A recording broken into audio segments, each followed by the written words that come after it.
On the old wooden table of the military intelligence station, a young soldier stopped his gaze among the dense lines of the Alaska map. Mountains, rivers, lakes, and mining towns all appeared like the rough skin of the earth. But in the middle of the Denali region, there was a small white patch, nameless, without borders, marked only with the simple phrase, "Area not yet surveyed." In Alaska, there was no area that had not been surveyed. The soldier knew that. He had studied every mountain range, every mining field, every frozen road of the long winter. Yet that white spot made him uneasy. It felt like a place someone had deliberately erased, as if both nature and the map itself were conspiring to keep a secret. 3 years later, that same soldier, now a counterintelligence officer, saw the exact coordinates again on a television broadcast.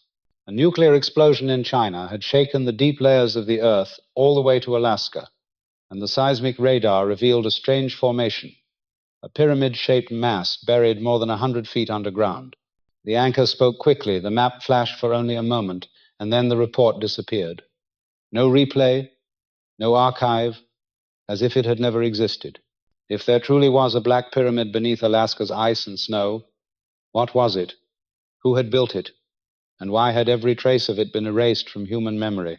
The testimonies that followed, from soldiers, engineers, and pilots, all agreed on one thing, that there was a massive underground facility, hundreds of meters deep, where energy flowed endlessly like a sealed river of light. But the first part of this journey is not about technology. It is about a feeling, the feeling of standing before the blank space of a map and knowing that something beneath the snow is breathing. If you were to look at the map of your own life, would you find similar white spaces, places your mind dares not touch, for fear of what is truly there? Each person has their own Denali, an unsurveyed region of the soul where untapped energy lies hidden. The Bible once said, "The truth shall set you free." But before truth can be named, it often lies beneath a thick layer of forgetting, just like that black pyramid where the light was not lost, only buried. And perhaps what was buried was not a monument of the ancients, but the ability mankind has forgotten, the ability to recognize the source of light within ourselves. When that soldier stared at the white patch on the map, he did not know he was looking into the mirror of humanity's spirit, the part still uncharted. Today, as you listen to this story, do not only hear about a place, hear about the uncharted land within you, for perhaps it too waits for someone brave enough to look directly at it, to ask the question, to descend into the deeper layers of faith. This story does not promise proof. It promises remembrance, for sometimes, in the endless white of snow, a single questioning glance is enough to open the door to a resurrection of the soul. If you are ready, continue into the next part, where the news disappears and the first voices are forced into silence. And before you go, ask yourself, is there something within you that has also remained unsurveyed? That night, Anchorage was drenched in cold rain. The soldier, now a counterintelligence officer, sat with a few comrades in a small recreation room at the barracks. The television was showing the usual news, economy, sports, and then suddenly a fleeting image, a seismic map, a wave spreading from China all the way to Alaska. The anchor said that a nuclear explosion had shaken the deep layers of the Earth, and scientists had detected a massive structure hidden beneath central Alaska, a pyramid, larger than Giza, lying right in the middle of the unsurveyed zone. The noise in the room fell silent. Every eye turned to the screen. They saw the map, saw the coordinates, clearly heard the number 550 feet, and then the screen went black. The broadcast shifted to a commercial, smoothly, as if nothing had just been said. The soldier sat motionless. Inside him rose a familiar feeling, like looking again at a dream once forgotten. When the news ended, he quietly left the room and returned to his quarters. That night, he did not sleep. At 11 o'clock, the late-night news began. He turned on the recorder and waited. But the story of the pyramid never appeared again.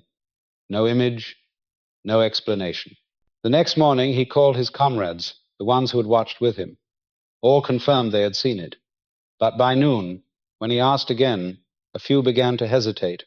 They said maybe they remembered wrong, maybe it was only a seismic report, maybe it was a signal error.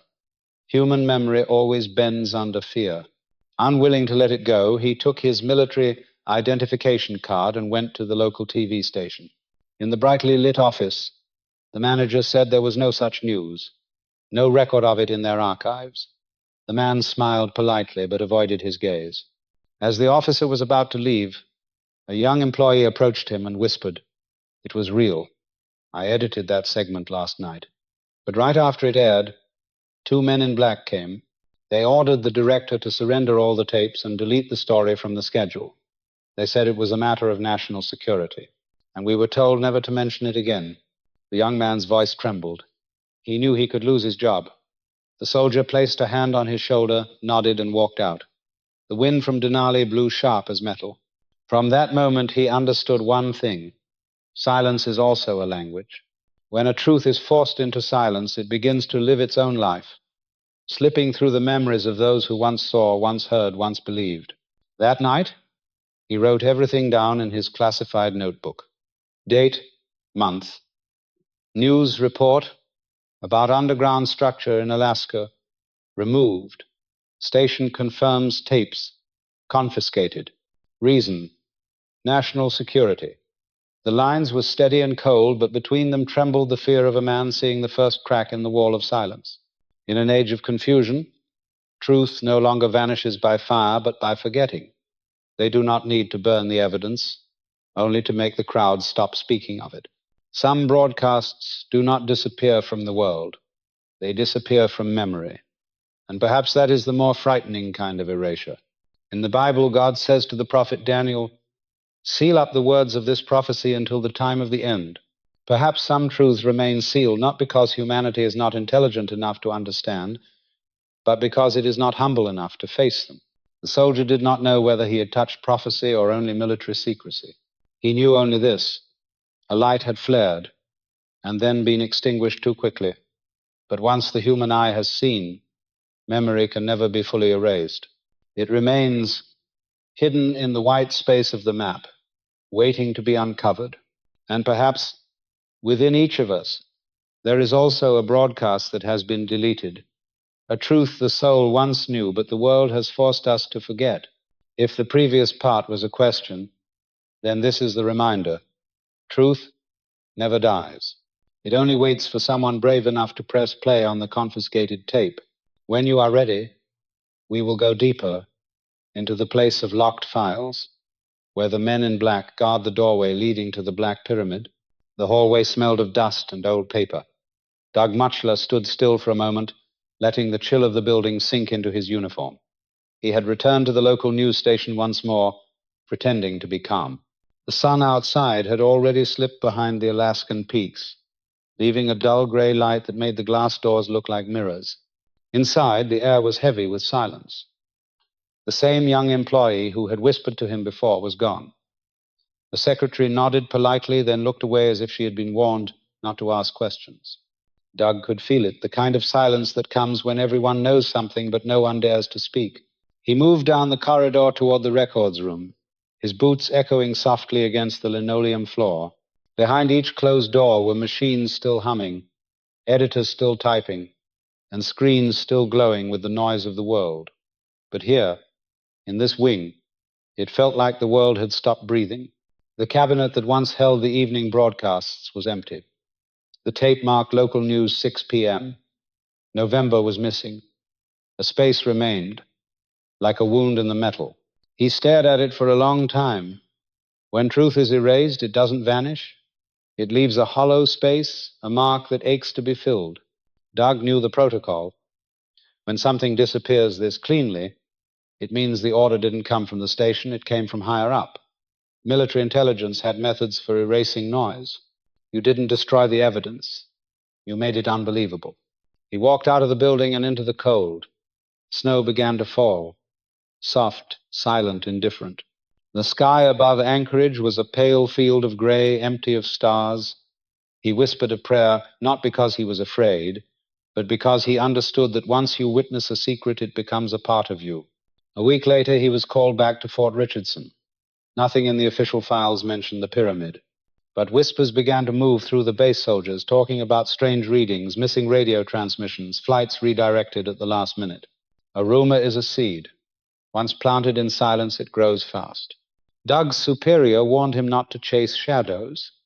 Yet, in the map room, he still found his gaze returning to that same blank spot west of Denali.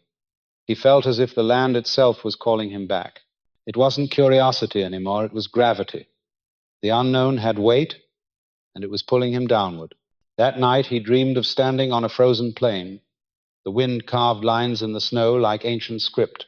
From beneath the ice he could hear a low hum, deep and rhythmic, like the heartbeat of a buried giant. When he reached out to touch the ground, a flash of light burned through the dream, and he woke, breathless. He wrote in his notebook, "The sound came from below. The light is black." There are moments when a mystery stops being an idea and starts being a summons. Doug felt that now. Something beneath Alaska was alive, or at least awake, and somewhere men in dark suits were making sure it stayed that way. The next morning, he packed a small case and boarded a flight east. His new assignment would take him to Fort Meade, Maryland, the heart of the nation's hidden files. He didn't ask for the transfer, but he accepted it as if fate had written it on that same blank space of the map. Sometimes the path to revelation doesn't open upward, it opens downward. As the plane ascended through the gray clouds, he glanced out the window. The mountains faded, the snow disappeared, but in his mind the map remained. One small white square, untouched by surveyors, waiting for someone to return. He knew that one day he would. Because some truths don't die, they just change address. They told me it was a training visit, a simple inspection of a classified site near Denali. But the moment I stepped into the transport plane, I knew it wasn't a routine assignment. No insignias on the crew's uniforms, no flight plan on record. Just a folder sealed in red wax and a name I had never seen before, Project Black Star. We flew for hours over the endless white of Alaska. The clouds moved like ghosts below us.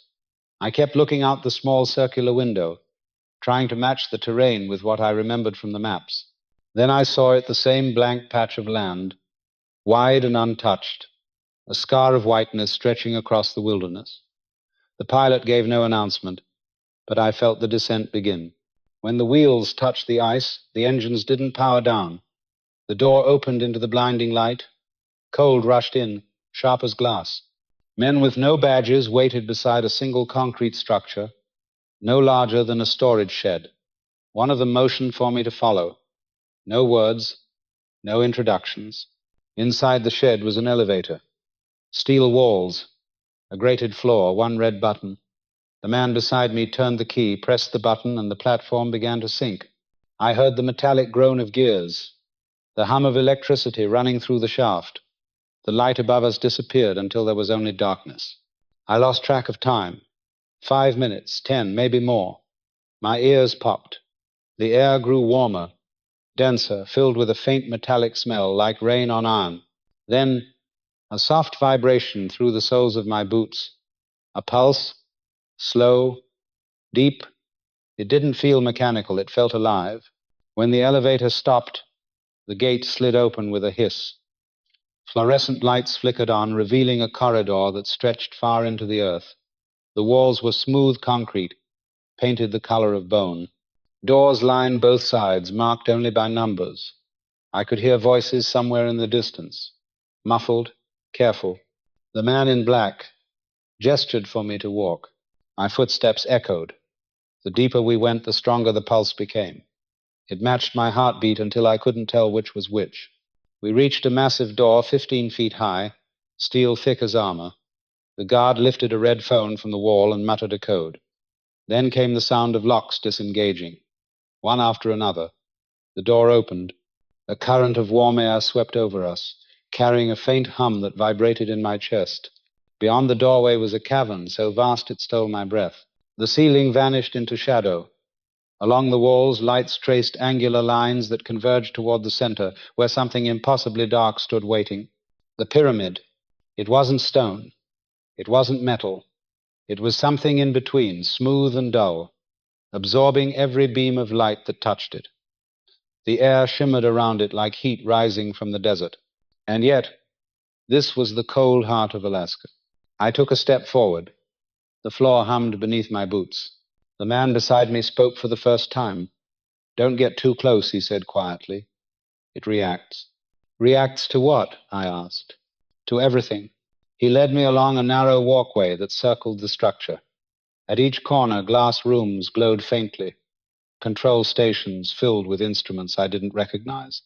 In one of them, a monitor displayed a waveform that pulsed in time with the vibration I felt in my chest. "What is it doing?" I asked. He looked at the screen, then at me. "Breathing." I wanted to laugh, but I couldn't.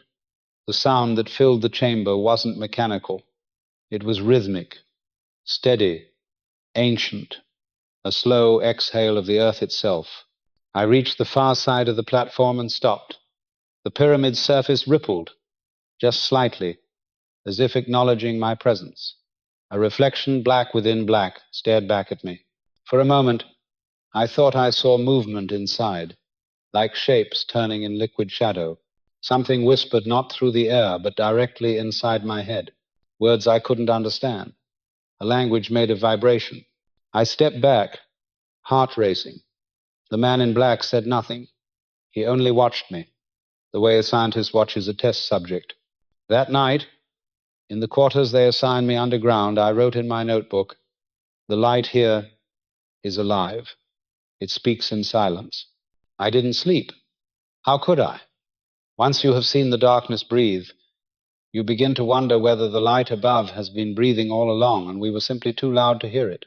The morning after my descent, the sky above Denali burned pale and empty. From the surface, there was no sign that anything lay beneath. No antenna, no fence line, not even a tire track in the snow. The world above was quiet, as if the mountain itself were guarding what slept below. The operation that followed was said to be routine, a supply transport to a remote weather outpost, but the pilot's eyes betrayed him before we even took off. He kept glancing toward the horizon, where the wind carved invisible corridors through the fog. We lifted from the airstrip and headed east. The rotor blades cut through the thin Alaskan air like knives, and the sound became a low vibration that echoed in my chest, the same pulse I had felt underground. The further we flew, the more the instruments began to twitch. The radar blurred, the compass spun, and the altimeter froze. The pilot muttered something about interference. 5 miles out, the radio crackled and died. The light inside the cabin flickered once, twice, then surrendered to darkness. Only the sound of the rotors remained, steady and defiant. I watched the pilot switch to manual control, his face calm but pale. "Visual flight from here," he said. "Keep your eyes open. Don't look at the gauges. They'll lie to you." Outside, the world turned silent. The snowfields below shimmered with a faint luminescence, as if reflecting a light that didn't come from the Sunday. When I pressed my hand against the window, I could feel a vibration running through the glass. It was subtle, but alive, like the skin of something vast sleeping beneath us. We descended toward a flat clearing surrounded by dark rock. 2 small guard towers stood like sentinels in the distance, half buried under frost. As we landed, I saw movement shadows emerging from the snow, men in black uniforms with no insignia. They didn't wave. They didn't speak. They just watched. The helicopter settled onto the ice, the engines still running. Fuel lines hissed as the ground crew connected them. In less than 2 minutes, the refueling was done. Every motion was rehearsed, mechanical, precise. To my left, I noticed a cluster of structures, 3 Quonset huts, and a concrete bunker half hidden by drifts of snow. Between them, cables disappeared into the ground. A faint hum rose from beneath the ice, a sound so deep it seemed to vibrate inside my bones. The pilot looked at me, eyes cold. "Whatever's here," he said quietly, "it doesn't want to be found." Before I could answer, a jeep rolled up from behind the huts. On its roof mounted a heavy machine gun, manned and ready. The barrel followed the helicopter as it turned. The message was clear. We were being watched, not welcomed. Then, a voice came through the pilot's headset, sharp, metallic, the kind of voice trained to command obedience. Refuel complete. Depart immediately. You have 5 seconds to lift. The pilot didn't hesitate. We rose from the ground, snow whipping in spirals beneath us. I looked down as the clearing shrank to a pale scar in the wilderness. No markings, no signposts, just emptiness. And yet, I could feel the hum growing louder, like the earth itself was exhaling as we left. Once we cleared the ridge, every instrument flickered back to life. The radar blinked, the compass steadied, the radio returned. Back online, the pilot muttered, as if nothing happened. But something had. The silence we left behind was too deliberate, too perfect. When we landed at the Anchorage airfield, the pilot pulled me aside. His voice was low, trembling. That place, he said, it's not a base, it's a mouth. And one day, something's going to crawl out of it. That night, I couldn't shake his words. I went outside, stood beneath the vast Alaskan sky. The stars above looked sharper, almost metallic, and in their cold light I felt that same pulse again, steady, ancient, calling from below. If the pyramid truly was a generator, its power wasn't meant for cities or machines. It was meant for something else, something watching, something waiting. And for the first time, I wondered if our discovery was ever an accident, or if we had simply arrived on schedule, answering a summons written long before our species learned to draw maps. Long after the mission logs were sealed and the flight crew reassigned, I couldn't stop thinking about what I'd seen. The image of that black pyramid haunted me, not because of what it was, but because of how perfect it seemed. Every angle, every plane, every shadow was precise, as though the design itself obeyed a language older than numbers. When I returned to Fort Meade, I began to search for patterns. I requested access to geological surveys, magnetic readings, anything that might reveal what lay beneath Denali. Most of the files were restricted. Some didn't even exist. But the few I could touch, whispered fragments of a story measurements, coordinates, and one line that kept repeating, energy distribution anomaly, 48 degrees inclination. 48 degrees, not 45, not the angle of any known human pyramid. Whoever built it or whatever built it chose a geometry that bent the laws we know. The more I read, the more I realized that the pyramid wasn't a monument. It was a machine. In a forgotten engineering log, I found sketches of a 4-sided structure connected by tunnels to smaller chambers labeled control rooms. Each room measured the current flowing through the pyramid's frame, as if the structure itself conducted power. The notes described resonant feedback between crystalline lattices, words that sounded more like scripture than science. It was said that when activated, the pyramid could generate enough energy to power a nation or destroy one. I traced the coordinates on a world map. Something extraordinary emerged. The angles between Alaska, Giza, and Indonesia formed a perfect triangle, aligned almost exactly along magnetic lines of the Earth. The mathematicians call it coincidence. I call it intention.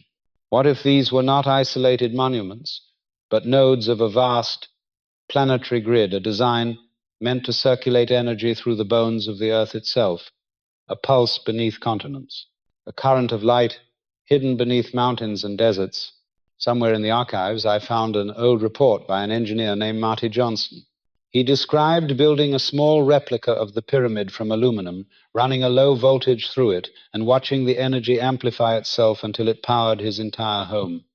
He had no theory, only awe. His son later claimed that Marty died under classified circumstances. The replica vanished. When I closed the report, my hands were trembling, because I understood. If the Great Pyramid in Egypt had once been a beacon, then the Dark Pyramid was its twin, a shadow reflection, its negative image, where one channeled light, the other absorbed it. Together they formed balance, day and night, creation and containment. In Scripture there's a passage that says, "He set the earth on its foundations. It can never be moved." But what if those foundations were not just poetic, they were literal, built by hands no longer here? If such a network existed, its purpose could not have been random. Energy of that scale would demand intention, perhaps, to sustain life or to hold back something waiting beyond the veil. Late one night, I stood alone in the map room again, I drew the lines connecting each pyramid site. They crossed the oceans like veins. The earth itself looked alive. A verse from Isaiah echoed in my mind. You have hidden these things from the wise and revealed them to the little ones. Maybe that was the warning. Maybe humanity, in its arrogance, once learned to touch the current of creation and then forgot because remembering would destroy us. The more I studied, the more the patterns began to blur. The data turned into symbols. The numbers started to hum. My lamp flickered as if reacting to my thoughts. For a moment, I felt something move through the room, a vibration, subtle and deep, like the voice of the earth whispering beneath my feet. I turned off the light. In the dark, I could almost see it, a grid of invisible fire stretching across the planet, pulsing in silence. The geometry of stone wasn't architecture, it was code. And the one buried under Alaska, the one made of black stone, wasn't sleeping. It was waiting for alignment. When the angles meet and the pulse rises again, the earth will remember the song it once knew. That night I prayed not for answers, but for mercy. Because the more I understood, the more I feared that the dark pyramid wasn't built to give us power. It was built to contain it. The deeper I went into this mystery, the more it began to move inside me. At first it was only thought, the quiet curiosity of an investigator. But thought soon turned to presence. The pulse I'd heard beneath my boots, the hum in the walls of that cavern, began to echo in my own chest long after I left Alaska. I started waking at the same hour each night, 3:13 in the morning. Always the same minute. The air in my quarters would feel thick, almost vibrating. At first I thought it was memory, some residue of fear. But then I realized something. The pulse wasn't fading with distance. It was growing stronger. I decided to face it. One night I closed my eyes and imagined myself standing again before that black pyramid. The hum returned, instantly, deep and endless, filling the room until every molecule seemed to tremble. My heartbeat aligned with it. I could no longer tell which was mine and which belonged to the earth. Then came the light, if you could call it that. It wasn't bright. It was darkness folded into itself, yet radiant in some impossible way, like the negative of light. It filled the space behind my eyes. I couldn't move, I couldn't breathe, but I wasn't afraid. A voice came not in sound, but in vibration, the same language I'd felt in the cavern. It didn't speak words, it transmitted meaning. It said, "You were not sent here to see. You were sent here to remember." The floor of my mind seemed to open. I saw images, cities built from crystal, rivers of light running through the air, beings moving between stars as if through water. I saw the earth young and unscarred, its mountains shining with the same black stone that now slept beneath Alaska, and then a fall, a sound like thunder inside creation. The light turned inward, sealing itself away. The pyramid was the lock. When I came to, my face was wet with tears I hadn't felt for. The clock read 3:40. My room smelled faintly of ozone, the same metallic scent I remembered from the shaft below Denali. I wrote down what I could remember, though the words felt too small for what I had seen. The light is hidden inside the dark. The voice says, it guards what we lost. For days after, strange things happened. Electronic devices flickered near me. Watches stopped. I heard faint harmonics in the hum of lights, as if every current of electricity was whispering the same pattern. People in the office said I looked pale, distracted. They were right. I was somewhere else. I began reading the book of Job again, the verses where God speaks from the whirlwind. Where were you when I laid the foundations of the earth? Declare, if you have understanding. I understood then that the pyramid was more than an artifact. It was a mirror for the soul, a reminder that the foundation of the world is not made of rock, but of resonance. The energy buried beneath the ice was not foreign. It was part of us. The ancients called it the breath of God. Scientists call it zero-point energy. It doesn't matter. Both names mean the same thing, the pulse of creation that moves through all things. That night I prayed not as a soldier, but as a man who has touched something sacred and terrible. I asked only that I would not forget what the darkness had shown me, because forgetting is the true exile. When dawn came, I stepped outside. The air was cold, the sky low and silver. For the first time in years, I felt peace. The hum was still there, faint but steady, like a heartbeat under the snow. I realized then that the pyramid wasn't waiting to be discovered. It was waiting to be remembered. And maybe so was I. The light was never lost, only forgotten. The story did not end with me. Secrets like this never rest in one lifetime. They pass through generations, disguised as rumors, dismissed as myth, until someone with the right combination of faith and defiance decides to look again.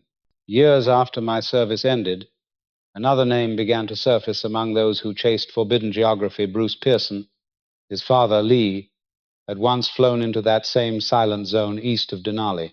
The elder Pearson spoke of instruments dying midair, of ground crews that appeared out of the snow like phantoms, of guards whose faces were hidden behind black visors. When Bruce was a boy, he thought his father's stories were bedtime fantasies, but men who fly rarely invent the sky. When Lee died, Bruce found his old flight log in a locked chest. Most entries were standard coordinates and altitudes, nothing unusual. But near the end, there was one line written in trembling ink: refueled, at unknown site, coordinates withheld, power beneath ground unmistakable. Next to it, a single number string, half erased, but enough to triangulate. Bruce became obsessed.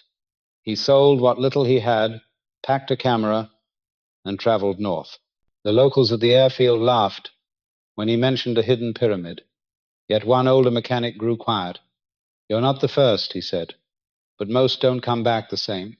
Hiring a bush pilot, Bruce traced his father's path eastward. 2 hours into the flight, the land below began to change. Valleys folded into plains of ice. The compass jittered. The pilot muttered under his breath, a prayer or a curse. Then Bruce saw it, a squared patch of ground, unnaturally flat, like a wound that refused to heal. "Go back over that," he said. The pilot circled. The shape was clear now, edges too straight for nature, not perfect but deliberate. On the second pass, they spotted what looked like the ghost of an airstrip, half buried beneath the snow. No roads led to it, no markings claimed it, just an empty scar on the earth. Bruce felt the same vibration his father had described, the hum that seemed to live inside the air itself. The pilot's hands tightened on the controls. "We shouldn't be here," he said. "Something's wrong with the radio." They returned to base without words. That night, Bruce studied satellite images marking the square, the airstrip, the shadowed ridges that surrounded them. When he overlaid the data on old geological maps, the outline formed a near-perfect triangle pointing north toward Denali's heart. Days later, he decided to go alone. He packed food, a tent, and a satellite communicator. His last message to his sister read simply, "If I'm right, you'll hear it too." He was dropped near Carey Lake, promising to radio every week. For the first month, he did short, calm messages, mostly about weather and terrain. In the third week, his tone changed. "There's something under the ice," he said. "You can feel it when you stand still long enough. It hums." Then came the final transmission, "Light beneath the snow tonight. It's not reflection, it's movement." After that silence, a rescue team found his camp weeks later, the food untouched, the firewood dry. His notebook lay open beside his cot. The last line read, "Went to get water." No tracks led away from the tent, only the faint impression of boots melting into the snow, then gone as if the earth itself had swallowed him. People called it an accident. Others whispered that he'd reached the coordinates, that the ground had opened for him as it once had for those before. Some said he'd been taken not by men, but by the same force that guarded the Black Pyramid, a sentience ancient enough to know when it's being sought. His sister later told a journalist that sometimes when she stands alone at night, she can still hear a distant hum. "It's low, like thunder underwater," she said. "It feels alive." Perhaps Bruce did find what he was looking for, or perhaps the mountain decided he was not ready to see. Either way, his name joined the quiet list of those who vanished, chasing a white square on a map. In the frozen north, Silence is not emptiness. It is presence waiting to be heard. And every hum beneath the snow is a reminder that the line between discovery and disappearance is thinner than breath. For every secret buried in stone, there are minds that still remember. They call themselves remote viewers, men and women trained to see with something other than eyes. To most, they are fringe mystics or forgotten relics of the Cold War. Yet within classified halls, their visions once guided satellites found missing agents and charted territories the body could not reach. One name always returns when the subject turns to Alaska: Pat Price. A psychic who claimed to project his consciousness anywhere on Earth, Price spoke of a mountain near the Arctic Circle, hollowed from within, humming with power. He called it Mount Hayes. His report described machines operated by human and non-human hands. He died mysteriously weeks after revealing those details. His files were sealed, his voice dismissed. But the coordinates he gave when drawn on a modern map fall within the same cursed triangle that holds Denali and the blank white zone. Years later, another remote viewer, this time a woman, was tasked with finding what the military called the Dark Pyramid Anomaly. She was given no information, only a single word: Alaska. Her testimony, later leaked, matched the geography too precisely to ignore. She said she first saw a small building alone in the snow, like an entrance forgotten by time. Inside was an elevator, narrow and metallic, descending into blackness. The deeper she went, the warmer the air became. Then the chamber opened before her, a vast space glowing faintly blue, filled with the sound of breath and machines. She described people walking through corridors, but their movements were wrong, too fluid, too synchronized. The walls seemed alive, pulsating with light that ran like veins. At the center, she saw a structure that made her entire body vibrate, a sloped wall of black stone rising into the dark. The pyramid. Her voice broke when she spoke of what came next. They noticed me, she said. They knew I was watching. One of the figures approached. It looked human, but only from a distance. Its proportions were slightly off, the skin pale as glass, the eyes reflecting no light. It carried authority, the kind that does not need to be announced. Around it, the air shimmered like heat above desert sand. Then, the being spoke not in sound, but in the same internal vibration that others before had felt. Its message was simple: you are not guests here, you are instruments. She was shown rooms filled with equipment unlike any she had seen, massive conduits of liquid metal, crystals suspended in transparent columns, rotating spheres of light. It's not a weapon, she said. It's a heart. It pulls energy from the sky and feeds it into the earth. When asked who built it, she gave an answer that chilled even the skeptics in the room. They did, but we finished it. The collaboration, she explained, had begun long before official history, long before we learned to name stars or build temples. The first architects were not human, but they chose humans as stewards. Each age, a few were shown fragments of the design, enough to continue the work without understanding its purpose. Pharaohs called them gods. Scientists call them anomalies. Her session ended abruptly when she started shaking, whispering the same phrase over and over: it's charging. The tape stopped there. Skeptics dismissed the story as delusion, but deep inside government archives, a handful of men knew better. They had read the seismic data, the fluctuations of magnetic fields that seemed to pulse in rhythm with solar storms.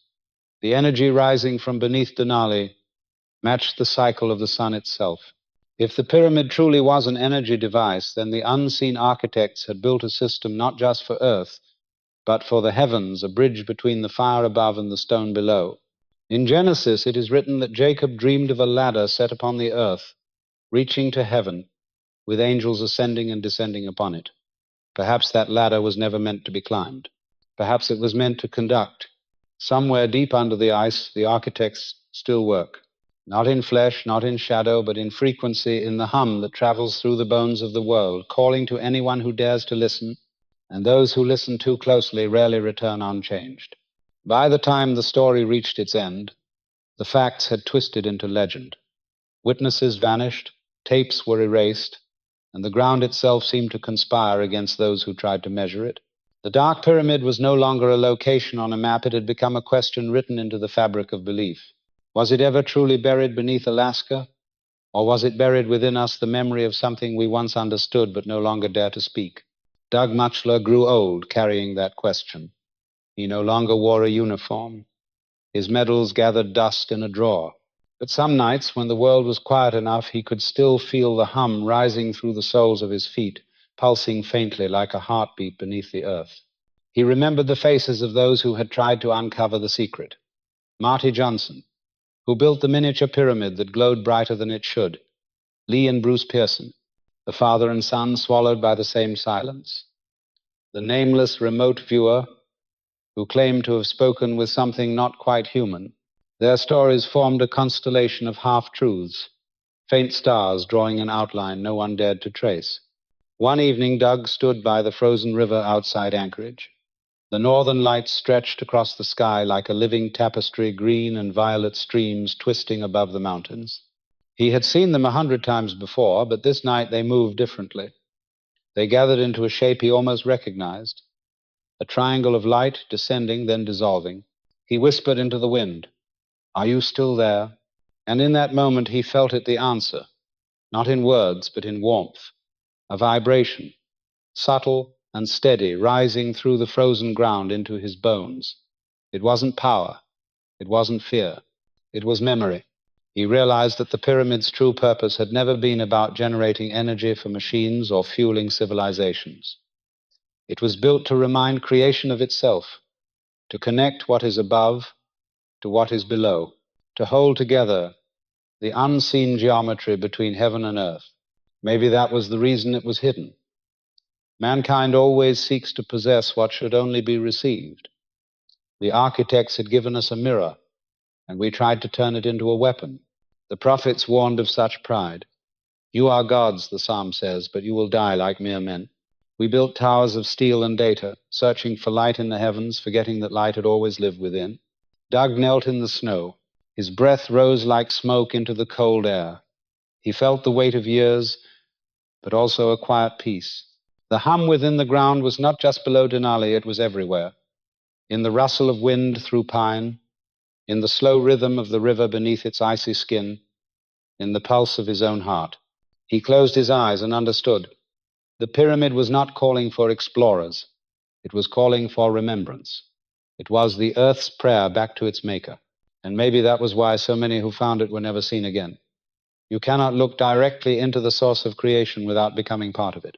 When he rose to leave, the aurora shifted once more, tracing a soft cross in the sky. It lingered for a moment, then dissolved into darkness. He smiled. "The light was never lost," he said softly, "only forgotten." Then he turned toward home, the hum fading behind him, not as silence, but as song. Somewhere beneath the mountains, the dark pyramid still breathes. It waits not for soldiers or scientists, but for the ones who can listen, because the next revelation will not be discovered. It will be remembered. And for those who remember, the reckoning of light has already begun.